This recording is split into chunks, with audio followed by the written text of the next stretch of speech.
Hi friends, good evening. ఇదిగో చూడండి,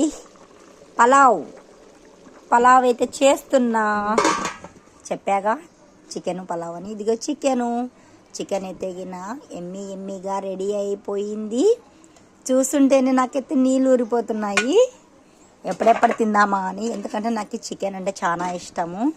చూడండి, ఈరోజు నేనే చేశాను. ఎందుకంటే చికెన్ తెచ్చినప్పుడల్లా మా బావ బాగా చేస్తాడని మా బావతోనే చేయించుకుంటాను నేను. ఈరోజు అయితే నేనే ప్రిపేర్ చేస్తాను. చికెను చాలా సూపర్గా ఉంది. ఇదైతే పలావ్ అయితే ఉడుకుతుంది. ఇది చూస్తుంటేనే స్మెల్ బా ఎట్లా వస్తుందంటే అట్లా వస్తుంది. చాలా బాగుంది. సండే వస్తే చాలు చికెను, రొట్టెలు, పలావు, అన్నము ఉంటుంది. ఈరోజైతే రొట్టెలు అయితే చేయలేదు నేను, ఎందుకంటే ఇంకా పలావ్ చేస్తా కాబట్టి. పలావ్ చేయని రోజు రొట్టెలు చేస్తాను.